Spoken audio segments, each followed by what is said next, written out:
So I'm a professor of physics. At the same time, also the head of department. So as a professor of physics, of course, I have many responsibility. One of which is, of course, to carry out teaching to my students.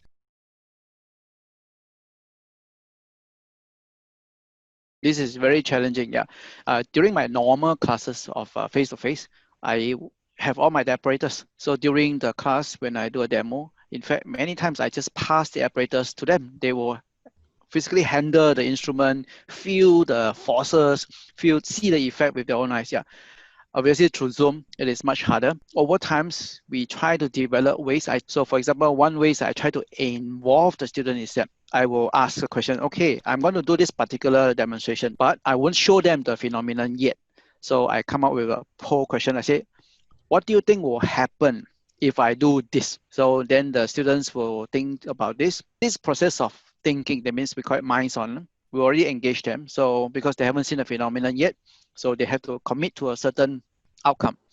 And it's very interestingly, some of these outcomes are not so intuitive. Recent NUS Stay Home series, I gave this talk and I have this poll, and a few of the questions 50-50. So it's like half of people think this way, half of people think that way. When I completed the poll, I show them the result. They see, oh yeah, see the whole class, we don't agree on the answer, maybe half. Then I do the demonstration. And when the demonstrations is done and the phenomenon is shown, then that usually generate a lot of discussion. So the very act of trying to explain why is very important, because the professor never tell you anything. You are the one time trying to come up with the explanation. So you own the model because you explain it. Yeah. So that is a very important part of engagement. So that's one part. Then another part is that, for example, some of the demo are the manipulative. So for example, one of my favorite demo is using a pair of matchstick, which they can do at home. So usually at that part of the talk, I will ask the student, okay, I will give you 30 seconds. Just go to the kitchen, grab a pair of matchstick, come back. Then I do the demo and then teach them the concept, explain, and then invite them to carry out the demonstration on their own at home. Yeah. So that then they also engage in that sense that they work on the demonstration. Then the third part, which is we are implementing this week, quite interesting. I teach a module called PC 2020 this semester. It's called Electromagnetics for Electrical Engineers. The students are all in Zone A. I'm in Zone B, so I cannot go and see them. Okay. So there is a lab class. They cannot come here because the lab is in Zone B. So what we do is that we send them the apparatus. So they open up, there are some magnet, there are some compass, some ruler, some metal plate here and there, okay? And then we, like this, we go online Zoom and we see 20 students at one shot. And then we have an online hands-on lab classes, even though they cannot be physically present here. I always struggle to do show and tell, but show don't tell kind of thing. You know, show and tell usually, okay, show you, explain to you. It becomes very boring, also one-way traffic. But if you show, don't tell first, you let them be engaged in this, and then after that, explain to them. And also, hopefully, in the so-called telling process, we don't tell them the answer. We show them a phenomenon, they develop an idea, and next we learn develop an idea. So the sequences of development allows them to understand the concept. So I think this is some form of science communication. It's easy to say, but it's not so easy to do.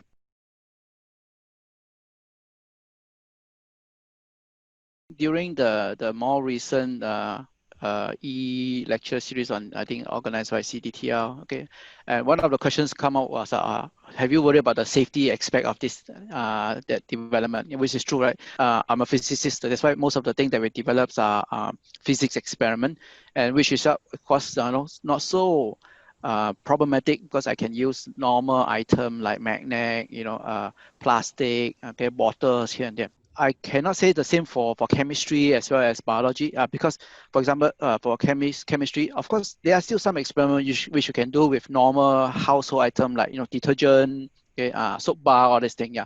But it's true, there are also some other aspect of chemistry experiment whereby you have to worry a little bit, because if you're not so familiar with the natures of the chemicals that they use, even household item can give them problem, right? Certainly, biology is a challenge. How do you develop bio experiment, bio demo? This one, certainly I have to work with the colleagues from the other discipline to understand their experience or what can be done. And in some aspect, you can also imagine in a life science kind of demo, for example, some of the process, right? It takes a long time. So within the context of 1 hour demo class, you may not be able to show this. So you may have to have a pre-recorded time-lapse kind of video. To summarize the point, yes, physics is easier because we have a lot of items that we can find. Yeah. Whereas chemistry, we have to worry about safety angle. Life science also worry about safety angle, and also the durations of which whereby the phenomenon takes place. Yeah. Always check and balance in physics experiment. That's why when we publish a paper, there's always the questions of reproducibility. So we never just do it once. You have to make sure that you repeat this experiment. The thing nice about physics is because you can repeat the experiment quite relatively easily. Some situation whereby the sample is very rare. For example, if you have a species or you have certain biological cells, and then that's it. You can't have the statistics. You have to worry about having the statistics. Yeah. But in physics, sometimes the physical science experiment, the items, you can just keep doing. Because this is not too, I cannot make it a general statement. There are some experiment in physics like gravitational wave. Einstein came up with a theory 100 years ago. We waited for 100 years before we actually measure it. Yeah, so yeah.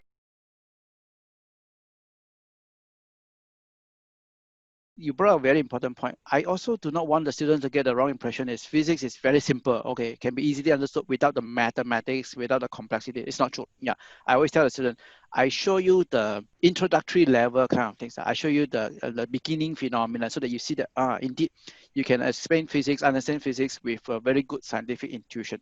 But very importantly, to go deep, the maths has to come in, because a lot of time we don't know, but there are a lot of hidden predictions in the mathematics. So in other words, there are a lot of discovery in physics whereby we use the maths to explain a phenomenon. And surprisingly, the same mathematical theory and formulations explain phenomenon 2, 3, 4, 5, 6, 7, 8, 9, 10. Yeah, so there are many, many more phenomena which is not seen and discovered at that time. It was designed to explain one phenomenon, but the mathematics is so beautiful that it predicts many, many other things. Yeah, it is a hard subject. I think there's no denying about this.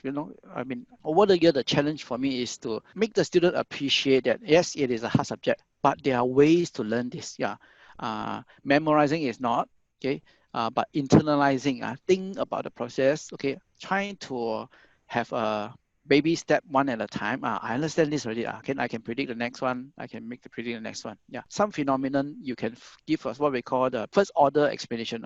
Is due to this. Then you go slightly deeper. The idea is doing a lot of this, help the student to appreciate that, maybe the way I learn physics is that I try to adopt more of this kind of minds-on approach. In other words, I will not easily just memorize it. I will not easily just accept what the teacher say. I would love to think about this. Okay, so can I explain this to my friend? That will be important. Yeah. And once I explain this, can I use it to make predictions of things yet to be observed, yet to be discovered?